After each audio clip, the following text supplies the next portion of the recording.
1955 में एक बेहतरीन फिल्म आई जिसका नाम था सीमा, और सीमा की हीरोइन नूतन की ही बात कर रहा था। 4 जून 1936 की पैदाइश थी। माता इनकी शोभना समर्थ एक्ट्रेस थी, स्टार थी। ज्यादातर ये देखा गया कि हमारी फिल्म इंडस्ट्री में हीरो हीरोइंस को उनके फादर लॉन्च करते हैं, मगर नूतन को लॉन्च किया उनकी मां ने और एक फिल्म बनाई।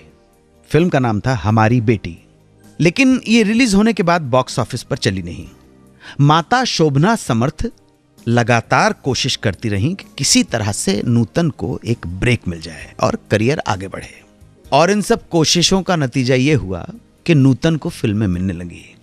नगीना मिल गई, हम लोग, शीशम और पर्वत वगैरह वगैरह फिल्में मिली तो सही, लेकिन जो वो एक्सपेक्ट कर रही थी, जो उम्मीद आशा कर रही थी कि उनको वो सफलता मिलेगी, वो सफलता अभी हासिल नहीं हुई थी।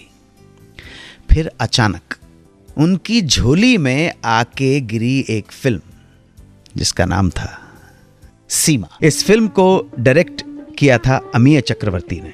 फिल्म में नूतन एक सप्रेस्ड ऑर्फन येट स्टबन लड़की का रोल उन्होंने किया था, और नूतन ने बहुत अच्छा काम किया इस फिल्म में। मैं आपको गुजरे हुए टाइम में बताना चाहता हूं कि हमारे बड़े बड़े क्रिटिक एक चीज़ में चूक खा जाते हैं। मेरी तो ये बात है, मेरा ये एनालिसिस है, विश्लेषण है कि अच्छे रोल को अच्छी परफॉर्मेंस समझ ली जाती है। अच्छा रोल तो राइटर लिखता है, आपको तो एक्टर ने डायलॉग बोल दिए, और अगर एक्टर थोड़ा सा भी ठीक ठाक हो तो आपने कह दिया। बहुत अच्छे रोल को बहुत अच्छी परफॉर्मेंस समझ ली जाती है, लेकिन मैं आप लोगों को बताना चाहूँगा ये दोनों अलग अलग चीज़ें हैं। अच्छा रोल तो राइटर ने लिख दिया था, आपने उसके अंदर क्या ऐड किया है। अगर कुछ ऐड किया है, कुछ नए डायमेंशन सामने लाए हैं आप एक्टिंग के, परफॉर्मेंस के, तब माना जाएगा कि आपने परफॉर्म भी बहुत अच्छा किया है। बहरहाल बात चल रही है सीमा की। नूतन ने ना सिर्फ बहुत अच्छे रोल को निभाया, बल्कि उन्होंने बहुत अच्छी परफॉर्मेंस भी थी। नूतन की याद में जोरदार तालियां। फिल्म के हीरो थे Balraj Sahni, an excellent actor, marvellous performer. Seema release हुई और सुपरहिट हो गई, सुपरहिट गाने हो गए। कमाल की बात है, और यहीं से नूतन ने एक छलांग ली। नूतन ने छलांग ली मतलब नूतन के करियर ने छलांग ली, जैसे कहते हैं एक लॉन्च हुआ उनका। कर रहे थे फिल्में कर रहे थे, बात नहीं बन रही थी, और सडनली एक टर्निंग पॉइंट, जैसे एक ब्रेक आता है, सुपरहिट हो जाता है आदमी, और कमर्शियल सक्सेस होने के बाद स्टारडम की तरफ बढ़ने लगता है। तो ऐसा ही नूतन जी के साथ हुआ। सीमा फिल्म से वो बढ़ी तो स्टारडम की तरफ, लेकिन साथ साथ कुछ प्रॉपर्टी डिस्प्यूट को हो गया। कुछ माँ और बेटी के बीच में संबंध इतने बिगड़ गए कि माता जी के साथ बात करना ही बंद कर दिया। माता जी ने बेटी जी के साथ बात करना बंद कर दिया। देखो वो कहते हैं ना, जर जमीन और जोरू।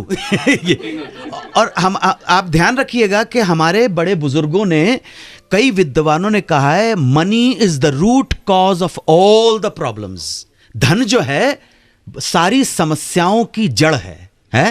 माँ को बेटी से अलग कर देती है, बेटे को बाप से अलग कर देती है, पति पत्नी को अलग कर देती है। इसलिए मुझे तो अमेरिकन सिस्टम बहुत अच्छा लगता है, सच बोल रहा हूं। अपने आपने देखा है कि कितने झगड़े होते हैं प्रॉपर्टी को लेकर। पिताजी की लाश पड़ी हुई है और चारों बहन भाई लड़ने में लगे हुए हैं, है ना। लेकिन इसलिए मुझे अमेरिकन सिस्टम कुछ लोगों को बड़ा अजीब सा लगता है। प्री नप्चुअल एग्रीमेंट होता है, शादी से पहले ही पति पत्नी जो शादी से पहले वो कहते थे, भाई सुनो, अगर हमने एक दूसरे के साथ डिवोर्स कर लिया तो ये 50 रुपए तुम ले जाओगी, 75 मेरे पास रह जाएंगे। तो कुछ लोगों ने कहा, यार क्या तुम अभी मिले हो नहीं और डिवोर्स की सोच रहे। लेकिन भाई साहब, आज के कलयुग के अंदर यही सही है, हर चीज बिल्कुल क्लियर हो जानी चाहिए। बिल्कुल क्लियर होनी चाहिए, तो क्या हो जाएगा, मामला ठीक हो जाएगा। सुनते रहिए रेडियो का number 1 show Suhana Safar with Anu Kapoor, सिर्फ 92.7 बिग FM पर।